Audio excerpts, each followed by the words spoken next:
Donc bonjour, aujourd'hui on va parler de Facebook dont son PDG n'est d'autre que Mark Zuckerberg. Bien sûr, je vous invite à liker la vidéo, à la commenter, à la partager et aussi à vous abonner si vous aimez ce type de vidéo. Donc Mark Zuckerberg est né en 1984 dans l'État de New York. Il est très vite considéré comme un génie en informatique. Il va d'ailleurs créer une application pour son père et aussi il va créer une application du nom de Synapse dont deux géants seront fortement intéressés, à savoir Microsoft et AOL. Ils vont proposer au jeune Mark Zuckerberg près de $1 million pour son application. Ils vont vouloir aussi le recruter comme ingénieur.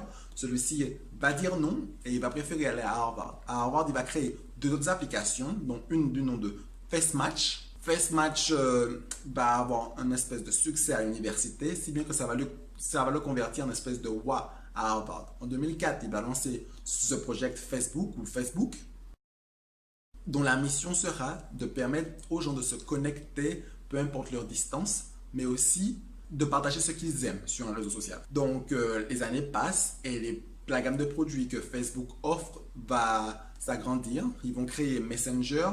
Ils vont aussi acquérir Instagram pour $300 millions en cash. Puis, en juillet 2014, ils vont acquérir Oculus Rift pour $400 millions en cash. Et ensuite, ils vont aussi acquérir en octobre 2014 WhatsApp. Toujours en cash, mais aussi avoir des actions, que ce soit WhatsApp, Oculus Rift ou encore Instagram. C'est le cash que je vous donne avec aussi un peu d'action. Puis ensuite, lorsqu'on regarde un peu mes deux magnifiques graphiques qui sont là, à savoir le graphique du profit ou encore du chiffre d'affaires, on se rend compte que le chiffre d'affaires de Facebook il a une augmentation exponentielle alors que celui du profit, il est en dents de scie. La première réaction qu'on a, c'est de se dire qu'il y a un mauvais management des coûts chez Facebook puisqu'il n'y a pas une augmentation concomitante ou plus ou moins parallèle avec chiffre d'affaires et profit. Ensuite, avec ce troisième graphique qui montre la marge de Facebook entre 2009 et 2019 ou 2011-2019, je vais vous la mettre là. On voit aussi que la marge de Facebook diminue énormément. Elle est passée de 30% à maintenant 8%, 9%. Donc là encore, on voit que les coûts de Facebook sont très importants et ne permettent pas un maintien de la marge initiale.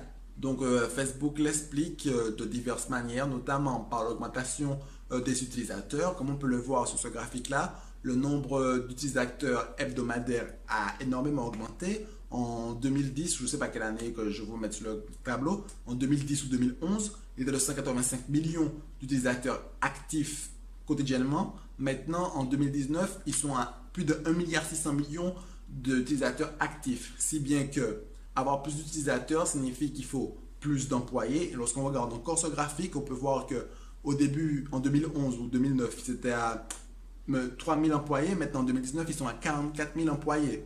Si bien qu'il faut plus d'employés, il faut plus de capacité, donc il faut plus de data centers et tout ça coûte de l'argent. Et Facebook doit encore évoluer.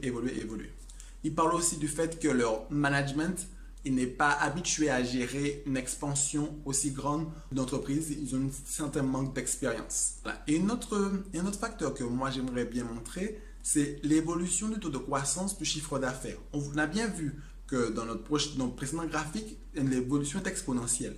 Mais lorsqu'on regarde un peu plus en détail, je ne sais pas, si on regarde un peu plus en détail le taux de croissance d'année en année, on voit que ce taux de croissance diminue. Il était au début de 185%, maintenant il est à 26%.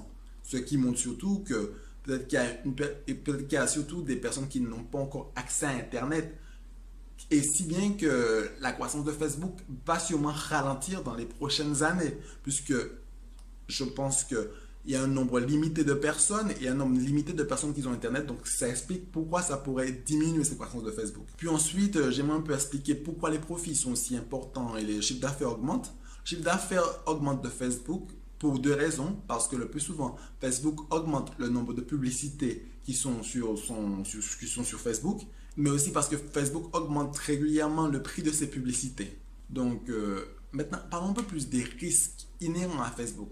Il y a différents risques qui sont inhérents à Facebook. Le premier, c'est que les utilisateurs se lassent de ce service, ce qui est tout à fait possible. Parce qu'on peut voir MySpace, Windows Live Messenger que Facebook a d'ailleurs remplacé, ou encore eBay qui a été quand même un peu remplacé par Amazon avec sa position dominante.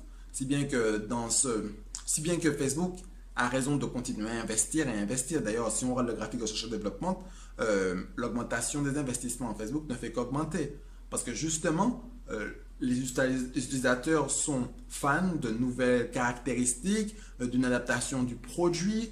Donc Facebook doit s'adapter aux différentes demandes des utilisateurs. Puis ensuite, il y a aussi le fait qu'une mauvaise presse peut... Il y a aussi le fait qu'une mauvaise couverture presse peut faire en sorte que les utilisateurs se retournent contre Facebook. Le fait qu'ils ne respectent pas aussi la confidentialité ou le fait aussi qu'ils ne respectent pas l'intimité de leurs utilisateurs peut être un risque. Il y a aussi le fait qu'ils ont différents produits maintenant, notamment Oculus Rift qui n'est pas totalement le même système que Facebook. Oculus Rift, certes, c'est dans la connectivité, mais ce n'est pas comme Instagram ou WhatsApp. Cette dilution de l'attention du management peut porter préjudice à Facebook. Puis un autre risque, c'est au niveau d'Android et d'iOS. Android et que Facebook est un peu à la merci de ces deux géants, dans le sens où si on va dans les stores, s'il y a un changement des procédures d'Android ou iOS, Facebook peut être affecté par ce changement. Mais Facebook dans le futur sera quoi? Avec Oculus Rift, qui est un peu différent, j'avais cru lire un article qui disait que Facebook veut être toujours dans la connectivité, mais avec Oculus Rift, ils veulent être dans la connectivité, mais plus immersive. C'est-à-dire que on pourrait parler, par exemple, à ta copine qui a 100 000 km, ou à ta mère, ou à tes amis qui sont à 100 000 km, mais en se connectant dans un monde virtuel tous ensemble. Puis ensuite, j'ai vu aussi l'espèce de partenariat que Facebook a mené avec des géants de télécommunications, notamment Qualcomm, pour pouvoir permettre à des personnes qui n'ont pas accès à Internet d'avoir accès à Internet. Grâce à son initiative Internet.org menée par Facebook, 300 millions de personnes qui n'avaient pas accès à Internet ont pu avoir accès à Internet. C'est très bien, mais aussi on peut considérer que cette initiative Internet.org, c'est pour aussi augmenter le nombre d'utilisateurs de Facebook.